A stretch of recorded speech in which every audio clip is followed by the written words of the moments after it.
they're always there. Action Force are there. Action Force will dare.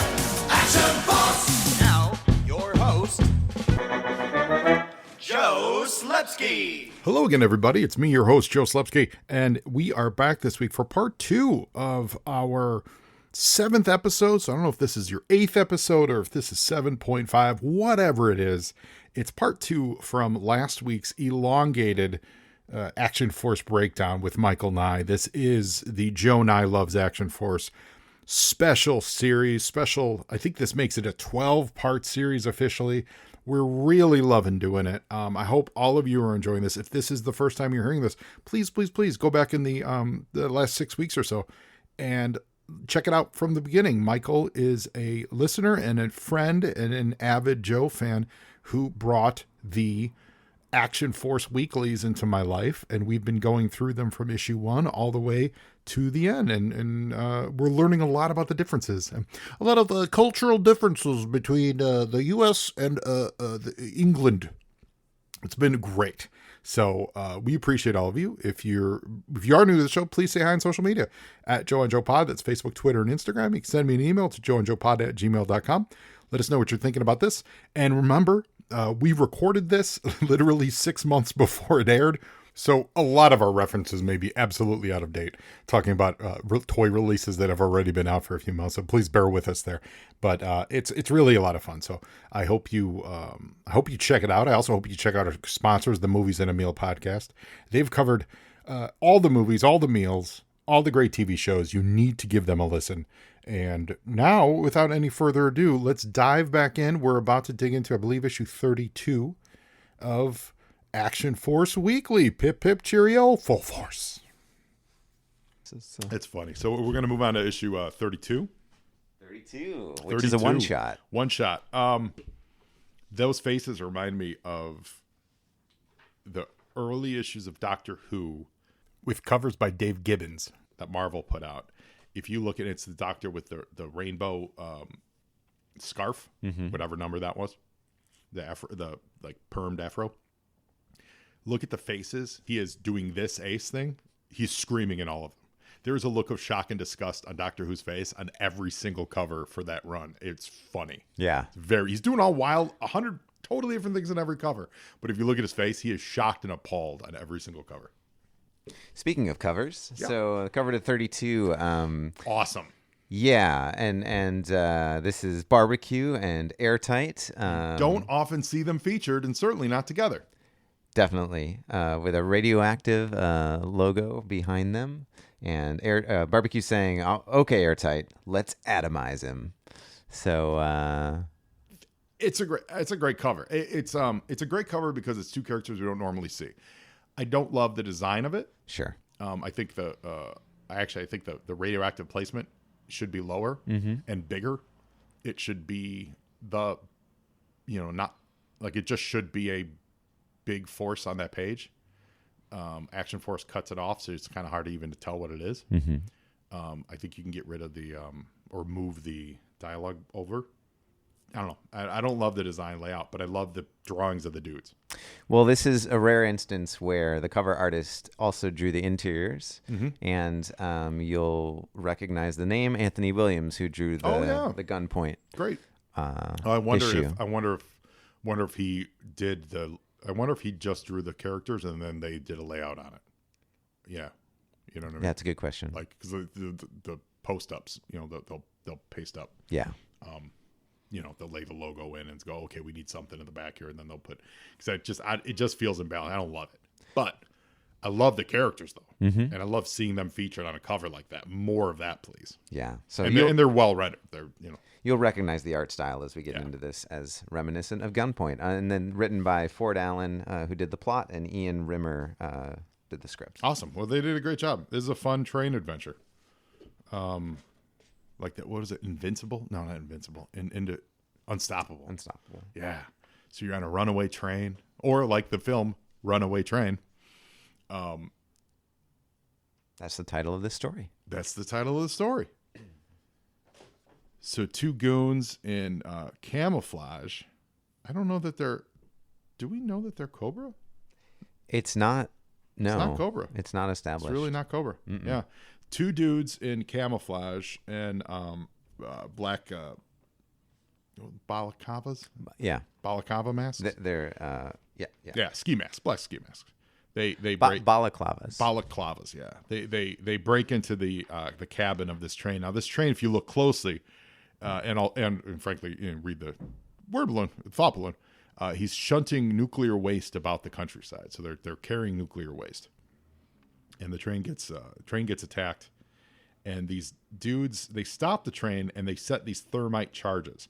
They're timed to blow in 15 minutes, and they ask if the guy, there's another conductor, or at least he's he's with them with his terrorists or something. We're not actually sure if he was there first or if he came with them. I have a feeling he was there first. Yeah.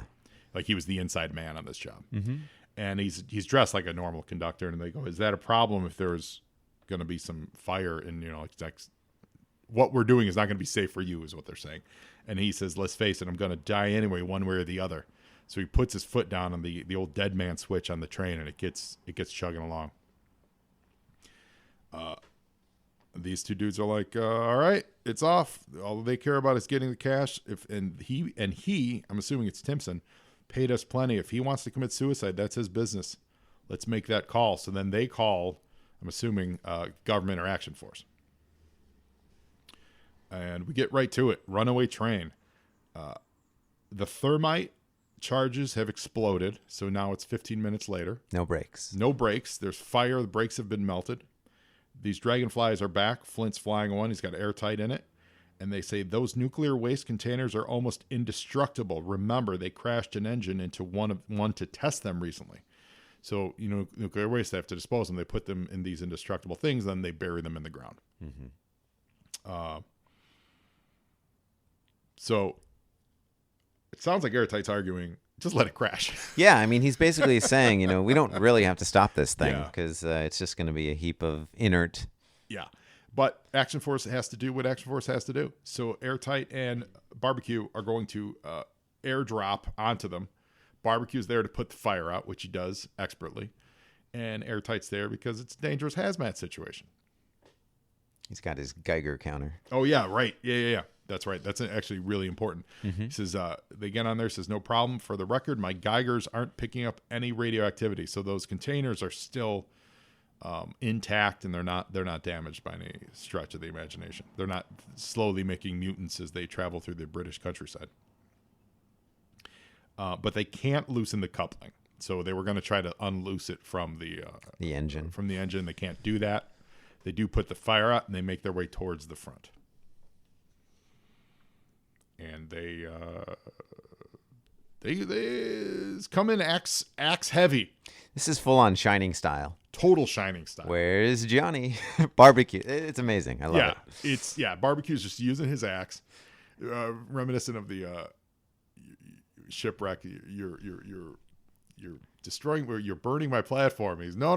The fire's doing that. I'm just hacking it with, I'm tearing it up or whatever. However, he made that distinction. That was great. Not only smashes the window, he literally hacks through half the door here. It's awesome. Mm-hmm. And the guy pulls a gun on Barbecue, but then Airtight comes in from behind him. He says, "Stay where you are. I'll shoot." He says, "Dude, you don't even know that you're not gonna. Those nuclear wastes aren't gonna do anything." And he goes, "But do you want to risk it?" And that's when Airtight makes his move. So he never heard Airtight come in.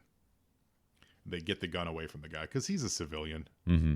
There's no, he's not going to stand up to a couple action forcers. He's no Crimson Guard who can change in front of a class full of children. Exactly. He doesn't have those skills. No, he doesn't. So they said earlier the guy has a dead man switch, meaning once he takes his pressure off the gauge, then the engine's going to slow. You need that. It's a safety thing. So as soon as they took the guy out of his seat, the engine started to slow down. But now their Geigers have started to go crazy, and they realize it's the guy. He really died in a nuclear power plant accident months ago, and he's been walking around radioactive, slowly dying. By the way, thanks a lot, dude. Giving cancer to your friend here, the other engineer. Yeah. Who's just that guy's sitting there going, "Wait a minute, what? this whole time you've been throwing. I mean, you're throwing off Geiger radiation. Like you're measurable on a Geiger counter. You couldn't. Oh man! And then the guy jumps from the train. He kills himself. Yeah, I mean, absolutely crazy. No questions asked. Yeah, no questions asked. And then the train comes to a rolling stop because there was that dead man switch, right? So it comes to a stop barely. They bail out just in time. Next time we go by rail, my Italian friend, and then that is airtight, saying that to barbecue. So barbecue's Italian. Yep. And he says, let's stay inside the train, huh?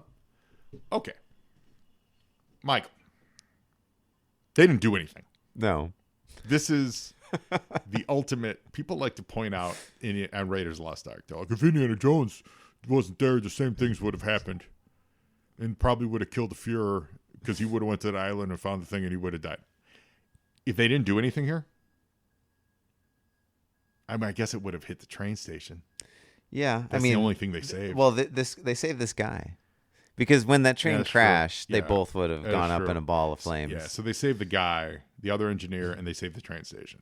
But when I say they, the only thing they did was get his foot off the dead man switch. Yeah. They didn't apply the brakes. That's what I'm saying. They didn't apply the brakes. Sure. They didn't figure out a way to get the train to stop. Yeah. They didn't kill the guy. They just, by chance, were like, stand up. And when he stood up, the train started slowing down. And then he killed himself. Yeah. Yeah. They put out the fire, but the fire wasn't doing anything other than making it so you couldn't detach the nuclear waste. Right. Nuclear waste wasn't going to spill because we established they're indestructible. It was a lot of effort for... It's a lot. I'm saying a sniper rifle could have done the same thing. Could have done the exact same thing. You tell this story and put low light on the other end of it. And as that train comes around the bend, story's done. That's right. Story's over. Everyone's safe. So as much as I do love, I really enjoyed seeing these two in action together. Sure. They were kind of ineffectual. You're not wrong. Yeah. It's fun though. So that's it. That's all I got to say about Runaway Train. Yeah. In the mail call section on this issue, there was a call for stories outside of just London because they're like, everything takes place in London. How about Scotland? How about whatever? Right. And the answer they got was, well, a lot of terrorist activity does take place in London. And then this was where they got a question about when readers might see Frostbite. And they said that we have seen him in the G.I. Joe reprint story recently. But they're lying completely to the readers because it's Snow Job in all of these G.I. Joe reprints. For whatever reason, Richard Starkings, you've done an amazing job, except for some reason you think Snow Job is Frostbite, which is not true. Oh. And they keep they list the personnel at the beginning of the book and they keep saying that Frostbite is in all of these G.I. Joe reprint stories and it's all Snow Maybe it's Job. function, not form. Yeah. This guy's always getting Frostbite, so let's call him Frostbite.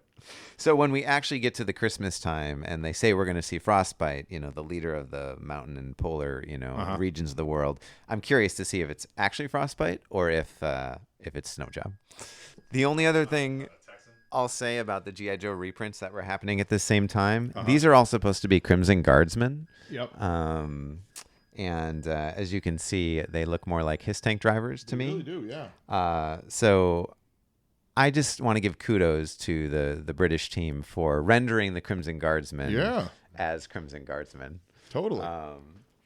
Maybe with a little bit more detail than we were in G.I. Joe at the time. Well, I think... Are you sure? So did we cross-reference that to the actual G.I. Joe issue? Were they drawn like that?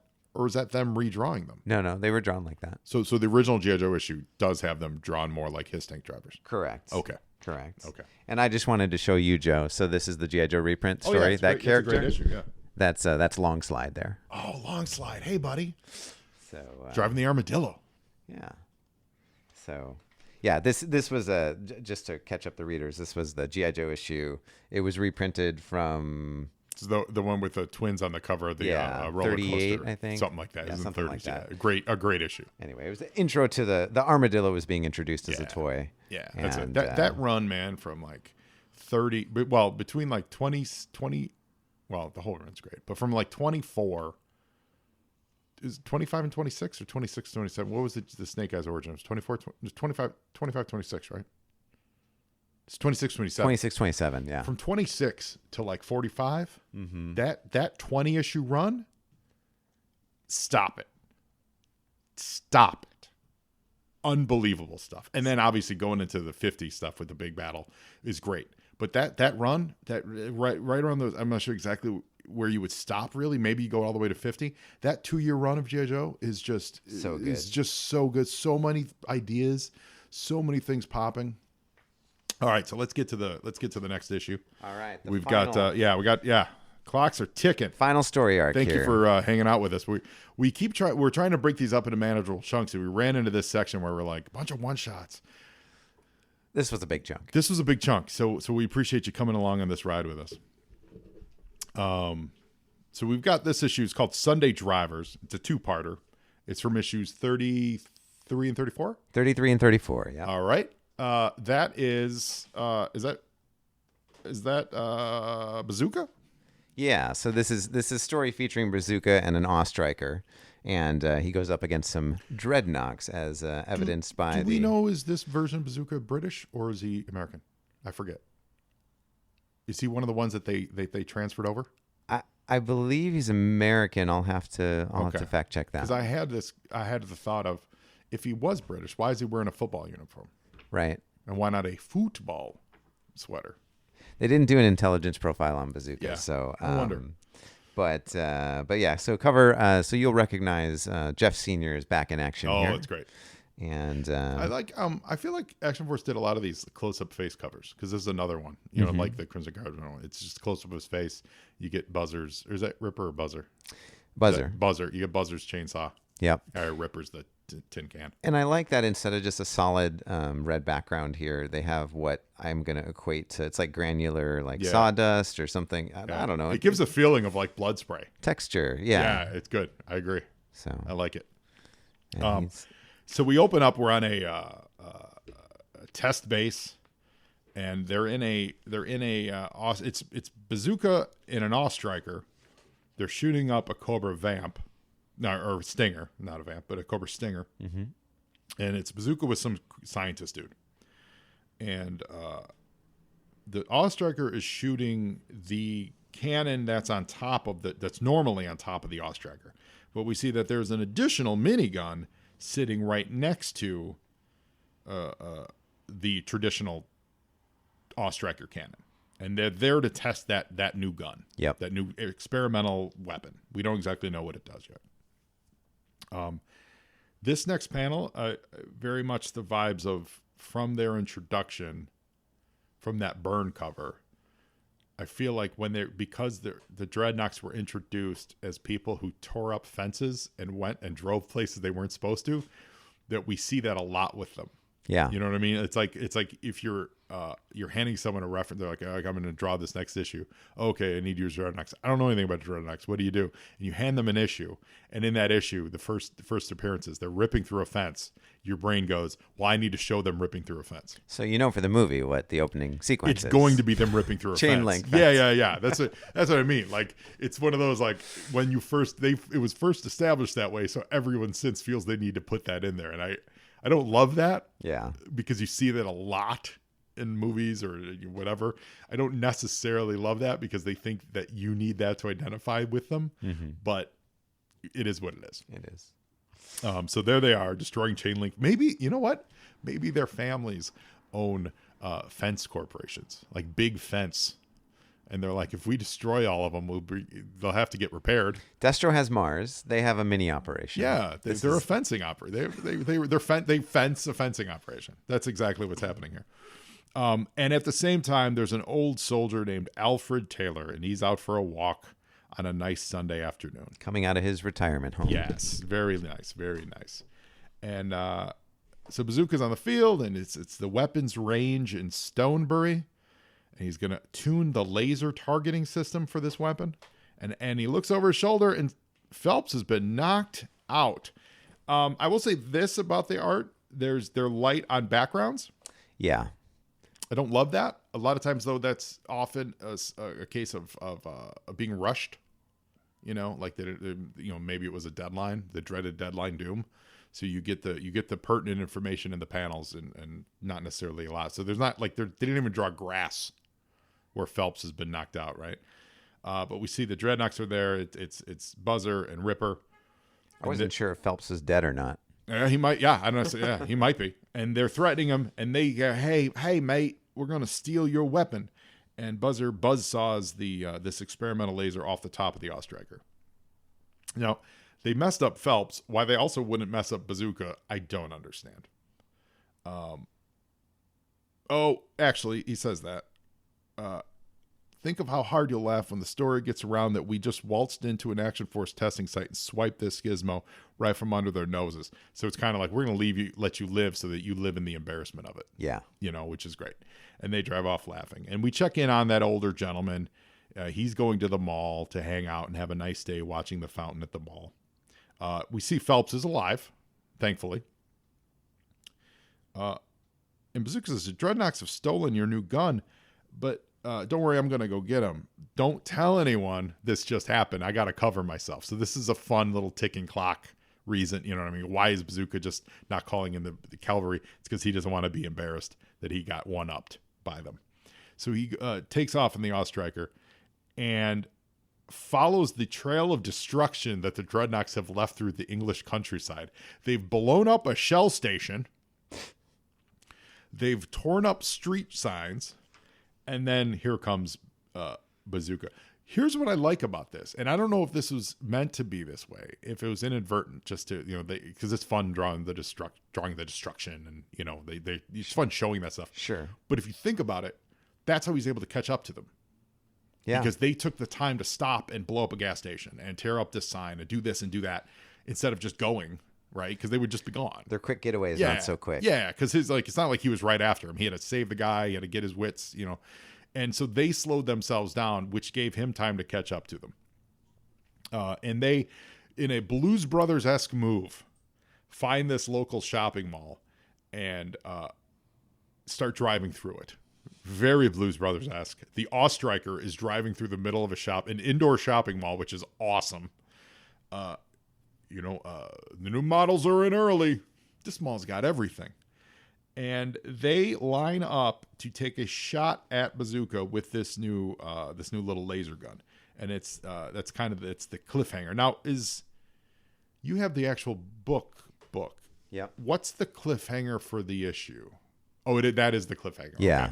Okay. You can't tell. I couldn't tell because they have the PDF all put together.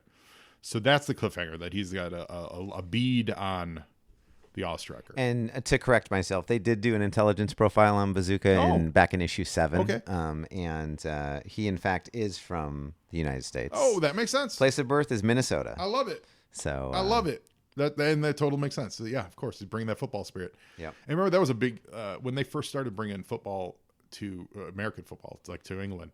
I think the Bears were one of the first. Literally, the Bears were like one of the first teams they played at Wembley in '87, like around this time. I think that it was a big deal because we were just 15 years removed from Aloha from Hawaii, satellite broadcasting, right? I'll share with you after this. They had a Spider-Man Awesome. mini comic inside. This was back in issue 31. Cool. And it very much focuses on American football in the UK, where Spider-Man's fun. coming to an American football match in the UK. Oh, that's great. But it's all about. It was meant to tell children not to hang out with strangers, because basically it's Spider-Man. Only masked strangers. Spider-Man is supposed to cover Leotard. this story, and anyway, there's some kids hanging around after the game. They're like, "We want to meet the team," Yeah. and then some stranger comes up and kidnaps one of the kids, and Spider-Man has to rescue stranger him. comes up and says, "You're going to watch me put on a Crimson Guards outfit." Exactly. Hold on a second. All right, so we get to the final issue here, and what's the cover? What cover are we looking So this at? cover is not my favorite. No. Not in a lot of ways. It's Bazooka in the Ostriker crashing supposedly through some glass, but the Ostriker is behind the glass still. So Yeah. it's a little nonsensical. I love the Ostriker and I love Bazooka. I don't like the glass work.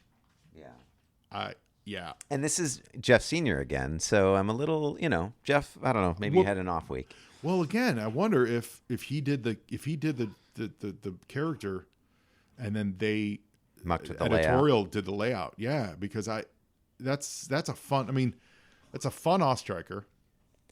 It really is. I like it. I like he's coming at the camera. He's got his hands up. He technically doesn't need to be in the air. Like that could be on the ground. That could be just him on the ground looking up and saluting or whatever at the camera. There's a panel in the actual story where the Ostriker were lower with the camera, and the Ostriker's like flying up like this. That I feel is more dynamic than looking down on it here. But yeah, no, you're probably right. If this was like a ceiling of glass that had been shattered and was like falling on him. Well, you need a listeners, if you're watching that, and they strangely don't have the covers on Blood for the Baron, so you have to seek this cover out. If you right around where the words Action Force is on the Ostriker, if you put the wall that he's busting over, or through or whatever it is, you ground it with a floor there, right? Then it's different. Then he's barreling over something. Sure. And he's coming into frame. And so you get rid of all that overlay glass. You put that wall there. Put the glass behind that wall. So there's no glass in the lower right of the actual comic book. Different. Yeah. I think that's a more powerful picture. But you're right. I don't love it. Yeah. I don't love it. But I like the rendering. But I don't love the layout. So we pick up with the guys... the Dreadnoks have him in their sights. They're about to fire, and he swerves, very Blues Brothers-esque. He swerves into a department store. Ground floor ladies fashions, swimwear, broken glass going through. That's the image that they're capturing on the front. Sure. Sunday Drivers Part 2. And suspiciously, they never actually shot at him. What I really dig is the cannon on the Ostriker. When he went through that store, picked up a coat. Yes. A raincoat. And it stays on the Ostriker for the rest of the story. Yeah. Amazing. Yeah. And we learned, Ripper says, hey, Buzzer, why didn't you blast him? And Buzzer says, I was trying. Stupid thing wouldn't work. Mm-hmm.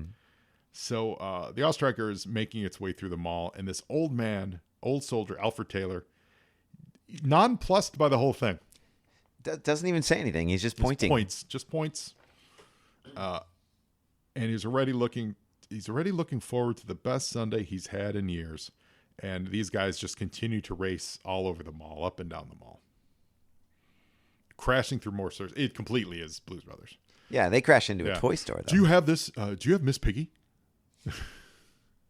There's Bill Murray asking for Miss Piggy. We see some Transformers toys getting knocked around.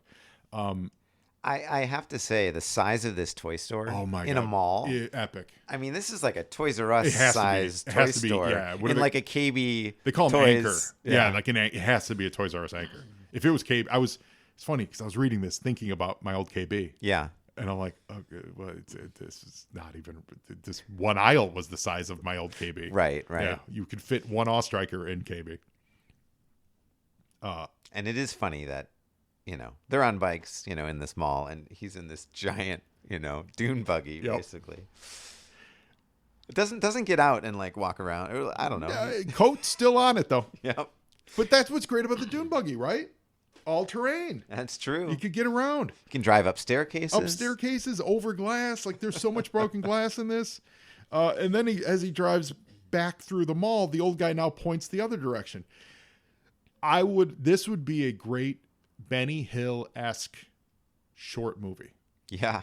I feel it's what they're doing here. Mm-hmm. They're trying to capture that madness where that old man is, every time you show him, he's just the center and he's the frame, and you just see him going, oh, this way, and then oh, this way, oh, that way.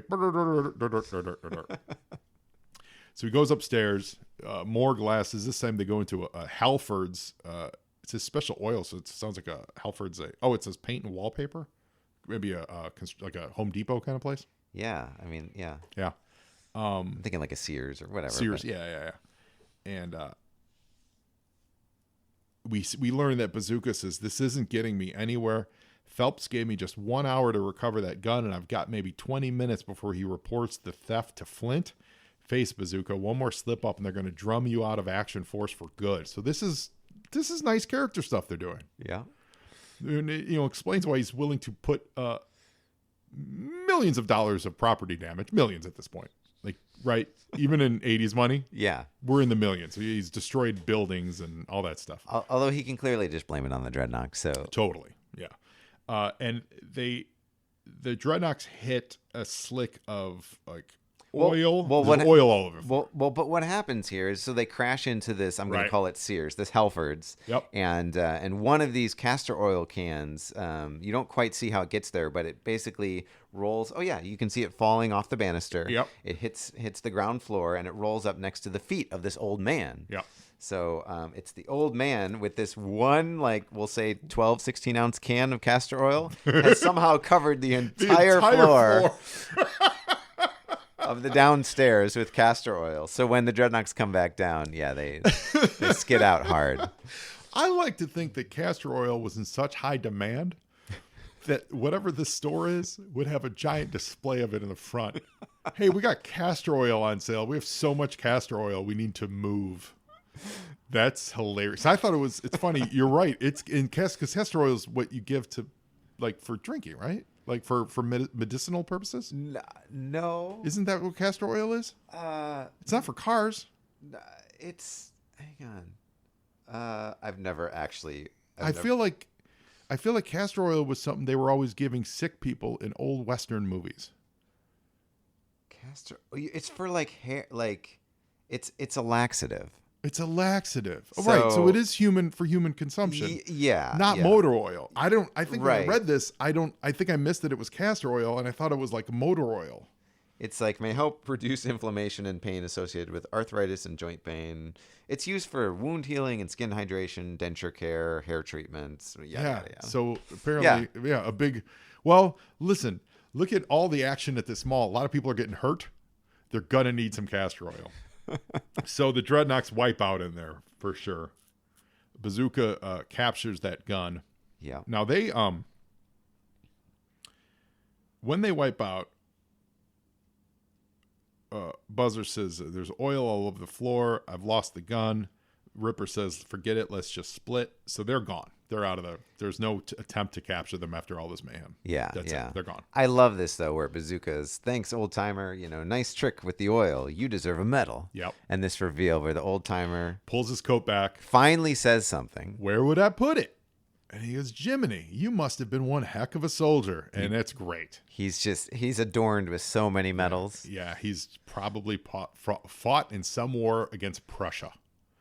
I'm assuming. It's Prussia. amazing. Yeah.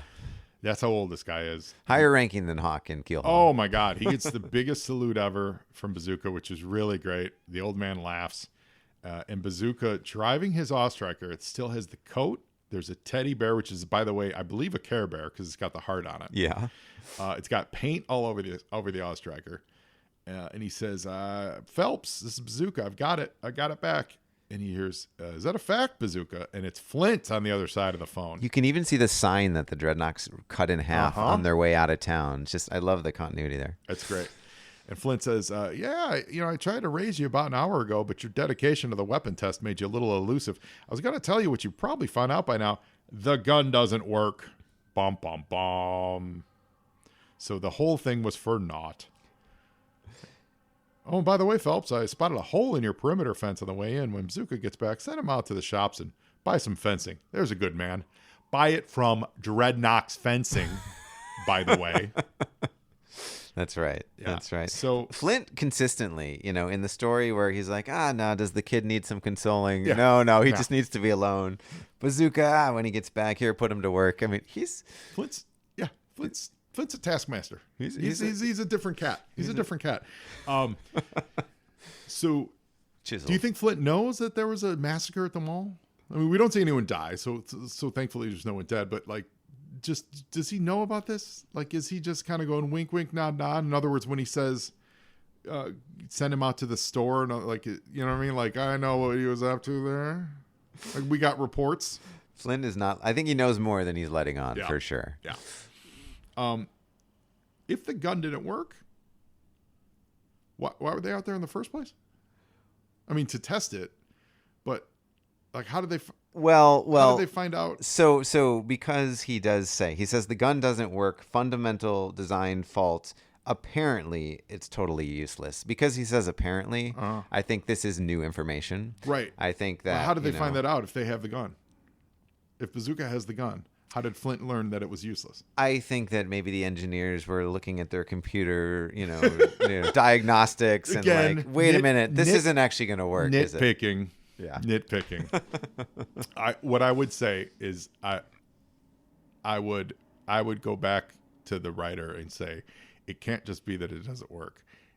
What I would say is there is a piece missing. Yeah. So when he goes, when you get back, we forgot to install the activator switch or, the firing pin or the whatever it is. Yeah, someone walks in the room holding something. Yes. And there's a component missing that they forgot. It was a legit we screwed up, but it was never going to work without this. Sure. Not just, it don't work. Right. It'll work. Yeah, I think you get the exact same accomplishment, but it's a little more plausible. And would make Bazooka feel a little better. Like, well, I brought it back because you need it back, right? Yeah, You just need to put the part on it also, or whatever. Because if he had let them keep it, they might have found whatever we don't even know what the experimental part of it was. They never really get into that. But they could have figured out a way to make it work. Yeah. You give that gun to Destro, and in a couple weeks, all of a sudden you got a functional whatever kind of gun it is. Anyway. The look on Flint's face, though, he's just like, smiles. He smiles. He he's knows. just having a good time. He knows. But you want to know why? Because Flint, while the Dreadnoks run the fencing service, Flint runs the insurance company. That's right.